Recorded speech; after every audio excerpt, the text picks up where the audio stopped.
Hey, welcome to Dan's Model Works, and it is part 3 of our build of the Racer's Wedge. As I mentioned before, a few months ago we had the video of the open road camper. Now, if you've watched part 1 and 2, you'll know that what we're going to be doing is instead of mounting this on a pickup truck, we're going to be using the cab from an Econoline van, which I just happen to have a couple laying around. So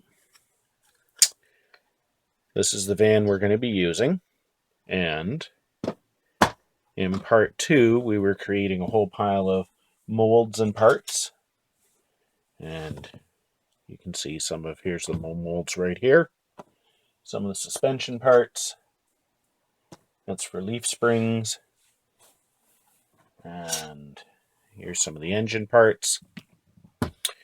So in this part what we're going to be doing is we're going to put the basic body together of the Racer's Wedge, and we're also going to be prepping the body for its use, and obviously amputating the back half of it. So let's get going. One thing I need to do is to get all this old decal material off, and that will make things a little bit easier. I've definitely decided that the Sunrunner is going to be the one that's going to be used for creating our ramp truck, so I got to get all this off. Although it doesn't look like it's going to be too terribly difficult to come off. You can see that right there. So it was one of the problems with the decals on this, is that they never particularly stuck on, and that was mainly because, when I built this, I had no idea how to decal anything properly. Well, that's most of it off. Now I've got to clean up some glue blobs here where I had mirrors glued on, and the funny thing is if we take a close look here, you can see I didn't even get all the flash off the body. I don't even think I tried getting it off back then. Of course, I was, maybe 12? So, next big step I got to do is, you can see we've got the interior panels, and I want to get rid of those. I want to get those out of there, because we're going to be cutting this, a little ways back. So let's get rid of those. Well, to paraphrase Staples, that was easy. This part pretty much just fell out, and this one popped out really easy. You can see here that I only really put a couple blobs of glue in there back then. Since we're going to be cutting this body a little ways back from the front doors, I'm going to be gluing this door in place. Now, odds are it's going to be cut a little ways back, possibly into this window space. So if that happens, I will have to put a patch panel in there and put some filler in. But for now, I just want to get the whole front of this all as one piece. I've just slid the floor pan back up inside the body, just so I can see how far back the seat sits. And anybody who's driven one of these cargo vans knows that the seat backs are usually behind the back of the window. So it looks like if we cut the body probably right at the front of this window here, we should be safe. We should be able to put the seats in and not have them go back too far. Now, I know there were some variations of the newer E-Series vans where, when it was built as a cutaway, there was actually a bulge out in the back wall so that the seats could go back farther. I'm not going to worry too much about that. Now, something that I didn't show in my earlier video on the open road camper was the instructions for that kit. And most of the instructions were dedicated to the camper because it was a lot more complex kit. And if you look here, you can see the little wheels that they would have you add it to turn it into a trailer. Same thing, you can see the springs, and somewhere around here There is the trailer hitch. I don't know, I just think it looks absolutely silly like that. At any rate, here's the instructions for the racer's wedge, or the ramp truck, and it is really, really basic. Everything is just basically one exploded drawing. And I'm going to partially assemble this because I need some of it assembled in order to work out distances and sizes and things. One thing I will not be doing is putting the side panels on right away, because I am going to have to enlarge our wheel well opening a little bit. So this is the racer's wedge body partially assembled. I say that because the sides here are not glued in place, or this bottom piece. And as I said, we're going to be probably lengthening this wheel well, so that will affect this piece of plastic right here. But at least we have the basic structure here, so we know how big it is and how much space it takes up and how it's going to interact with the frame, so that's done. Now that we've gotten our old decals off of our body here, I think it's finally time to bite the bullet and cut our body. So I'm just going to put a piece of tape on right next to where I want to cut it. And I was debating on how far to cut it. I was thinking, well, I can go right after the front door, right here, or I could maybe bring it back so that it incorporates a little bit of this door panel. I did toy with the idea of taking this door and cutting a segment out and bringing it forward, so that way I could have kind of like a second door, and kind of to turn it into a mega cab. And then I thought, that's probably going to look a little awkward, although it would be cool for them to have a big chunk of storage space behind the cab. What I've decided to do is, you can see this nasty blob that's on here. I've decided to basically cut it off right there. This will give them a little bit of space behind their seats for them to throw like a couple of backpacks with stuff that they would be taking with them on a show. So probably going to be a little bit more than a 1/4 inch past this door line right here. So I've put a piece of tape on the body here, and it represents everything I want to keep. So everything from the edge of the tape forward we're going to keep. And I'm getting a little tired of this project lagging, so I want to get this over with and get it done. So I think I'm just going to cut this on the old saw here. Ready?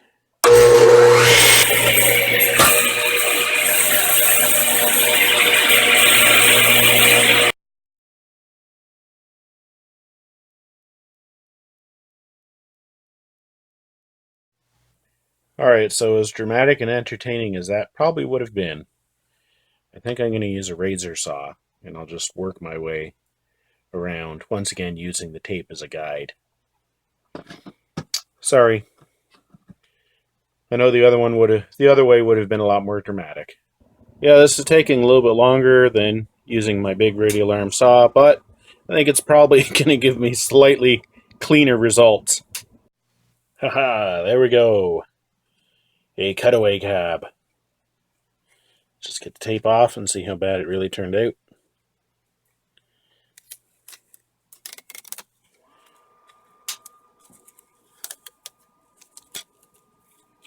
There we go. Actually, it wasn't quite as difficult as I thought it was going to be. Now, obviously, I'm going to have to do a little bit of surgery here to plug the front of this window and the handle. But I think that'll work fine.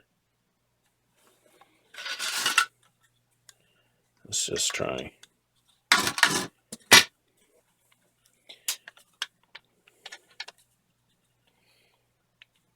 Alrighty. Yeah, that looks awkward. Just what I'm looking for. I think it certainly is going to look a little bit different than doing it with a pickup truck. Now the next step is I've got to cut away the rear of the floor, because of course we want the front floorboards, but we don't want any of this in the back. Look at that awesome table. Okay, let's continue the surgery. And here's our front floor pan, fresh from amputation. Don't ask me why this piece of plastic is glued on like this, seeing as the seat it's not really what you need to hold that seat on. I guess there must have been some other type of seat that could have gone there. I was what, 11, 12 at the time? Oh well, all this should look pretty cool by the time we're done with it. So this is just a little mock-up of what we're trying to achieve here.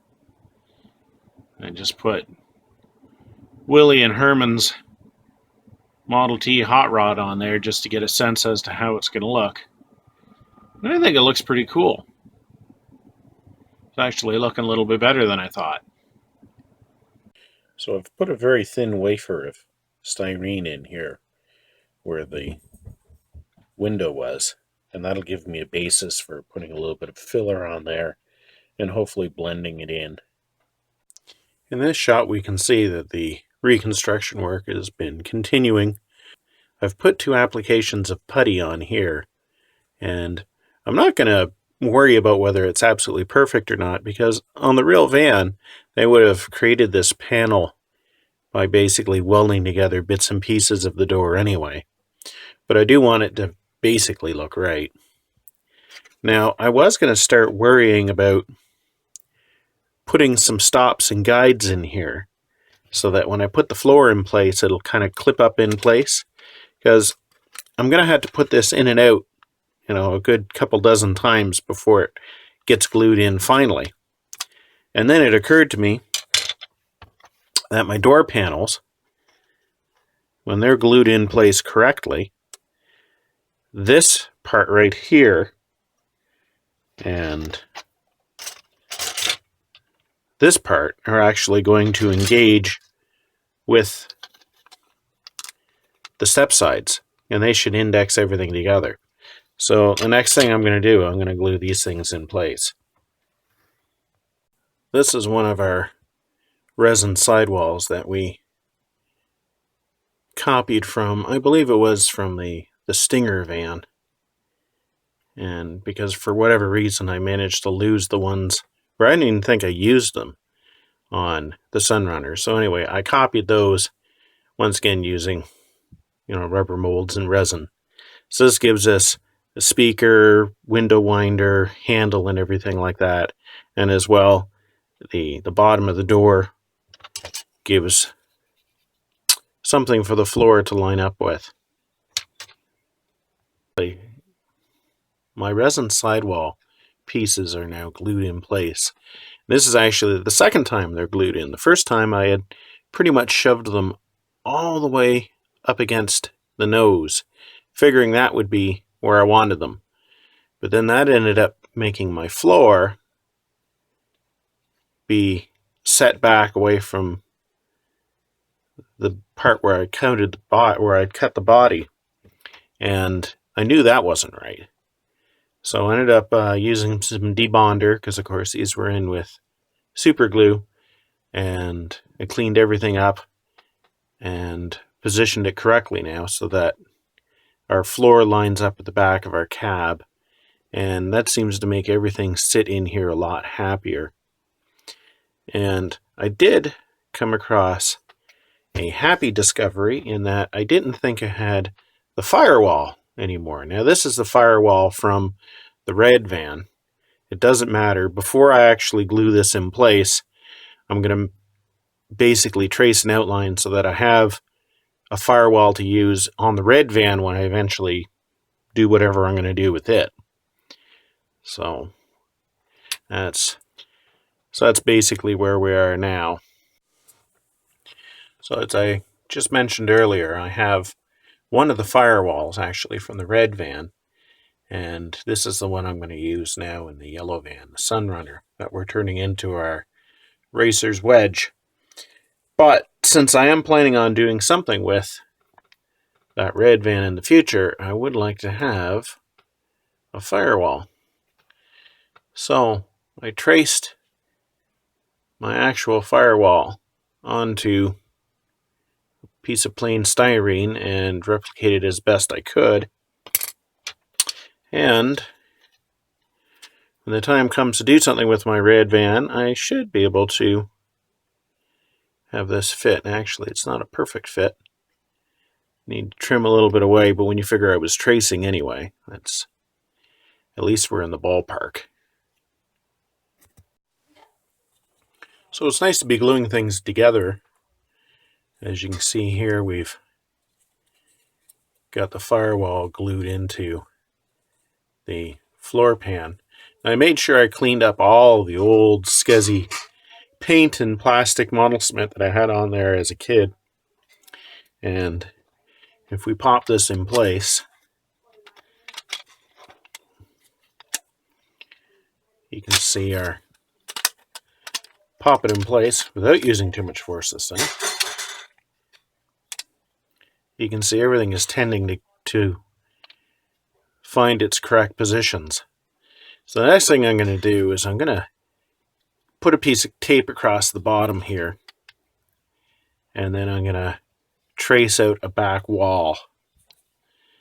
And I'm also going to be cutting a back window into that wall as well. And then once again, I will have a piece of tape on here when I glue that back wall in place, just because this piece of resin here happens to want to make this kick out a little bit. But once I get that all together, I should be able to remove and replace the floor pan, because I don't really want the floor pan in here when I paint the body. And as well, I'm going to want to detail and paint the interior, and the easiest way to do that will be through where the floor pan currently sits.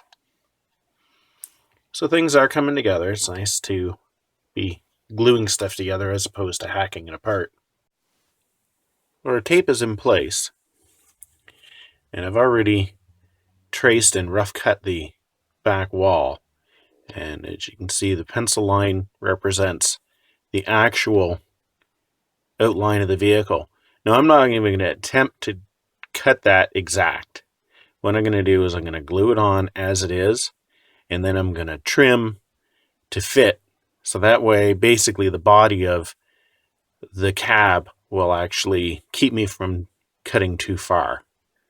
So our next step will be to glue this in place. So I think the back wall is on there pretty solidly. Now it's going to be a matter of just trimming it down and following the outline of the van, which seems like it might be more difficult, but I think it's going to be easier than trying to cut it exactly and then glue it on. So I've gone and trimmed my back wall here, and I think it follows the contours of the body pretty good, as well as the roof and the roof ribs. And I just temporarily have the floor in here. And I think I'm pretty happy with the progress that we're making so far. So I think this pretty much wraps up part 3 of our racer's wedge. So thanks for watching, and until next time, keep on modeling.